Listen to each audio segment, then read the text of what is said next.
हाथरस में हुए हादसे के बाद सिमरा गांव में मातम का माहौल है। मृतक के पोस्टमार्टम के बाद शव के घर पहुंचने पर कोहराम मच गया। इस गमगीन मौके पर पीड़ित परिवार का दर्द साझा करने के लिए केंद्रीय मंत्री एसपी सिंह बघेल अंतिम संस्कार में शामिल हुए और मृतक के परिजनों को ढांढस बताया। सासनी से लौट रहे परिवार की गाड़ी का एक्सीडेंट हाथरस के चंदपा थाना क्षेत्र में हुआ था।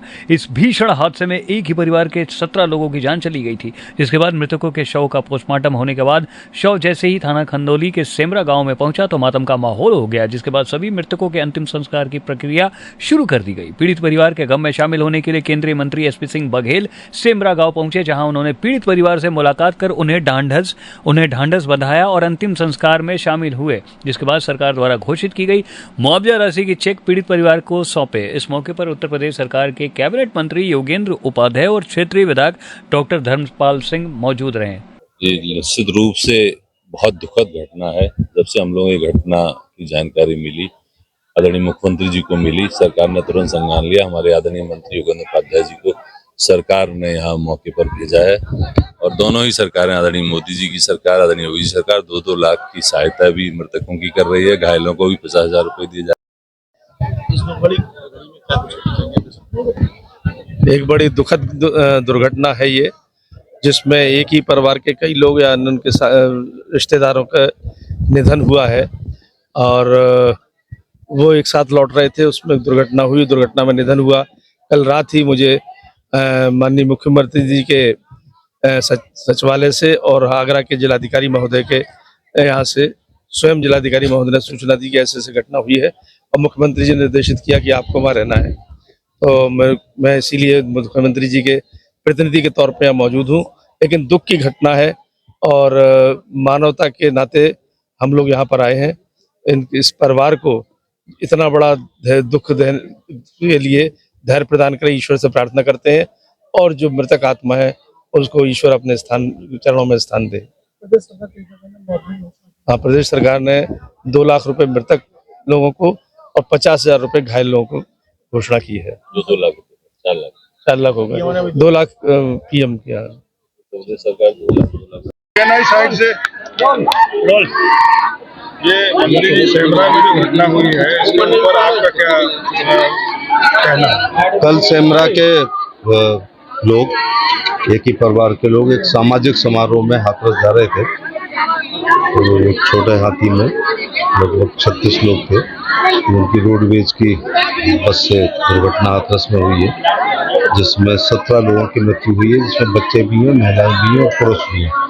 लेकिन लगभग सभी एक ही परिवार के हैं, एक अमलखेड़ा और एक फिरोजाबाद से सभी लोग सेमरा गांव के ही रहने वाले हैं, मुस्लिम भाई हैं। घटना होते हुए मैं महाराष्ट्र में था, जैसे ही हमारे ये ग्राम प्रधान संजीव दिवाकर ने और जिला पंचायत सदस्य प्रभु चौहान और रोहित जी ने टेलीफोन पर बताया।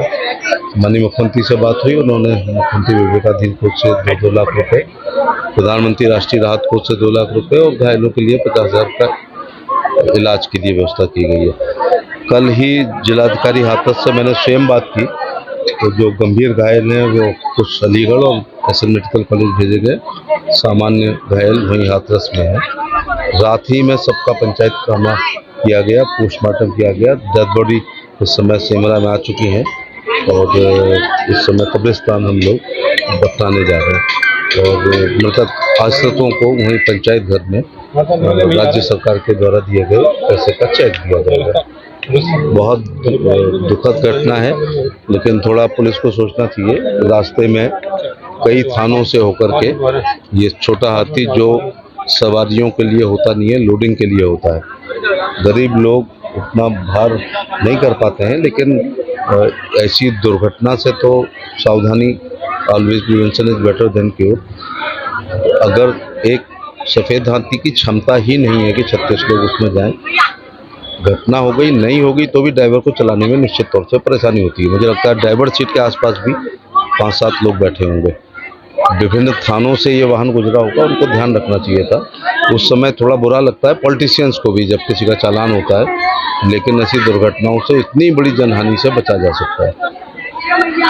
मोटर व्हीकल एक्ट के अंतर्गत अभियोग पंजीकृत किया जाएगा और मृतकों की उम्र, उनकी आर्थिक स्थिति, उनकी परिवार के प्रति छोड़ी गई जिम्मेदारी के अनुसार उस समाज में उनकी परिवार में क्या है उसके अनुसार मुआवजा भी मोटर व्हीकल एक्सपेंसर करने के लिए वकीलों को मैं कहूँगा कि वो क्लेम करें। ब्रज चिकित्सा संस्थान school of nursing and paramedical college, जहां मौजूद है आधुनिक सुविधाओं से लैस anatomy lab, nutrition lab, community lab, advance skill lab, fundamental lab, MCH lab, computer lab और लाइब्रेरी। यहां के पाठ्यक्रमों में शामिल है BSc nursing, GNM, ANM, OTT, योग्यता 12वीं पास। ब्रज चिकित्सा संस्थान मथुरा आपकी सेवा में सदैव तत्पर, जहाँ मिलेंगे आपको जनरल एवं लेप्रोस्कोपी सर्जन डॉक्टर सागर मित्तल, हड्डी एवं जोड़ रोग विशेषज्ञ डॉक्टर सौरभ बंसल, प्रसूति एवं स्त्री रोग विशेषज्ञ डॉक्टर नम्रता सिंह एवं डॉक्टर नेहा गर्ग, नाक कान एवं गला रोग सर्जन डॉक्टर अभिषेक जोशी, सामान्य रोग विशेषज्ञ डॉक्टर कुलदीप गोयल, नवजात शिशु एवं बाल रोग विशेषज्ञ डॉक्टर हिना गुप्ता, प्रसूति एवं स्त्री रोग एवं बाष्पन विशेषज्ञ डॉक्टर एकता थदानी सिंह, दंत एवं मुख रोग विशेषज्ञ डॉक्टर शिल्पी मंगला एवं डॉक्टर दीक्षा अग्रवाल, त्वचा एवं केश रोग विशेषज्ञ डॉक्टर संगीता शर्मा, होम्योपैथिक चिकित्सक डॉक्टर यतीन्द्र कुमार।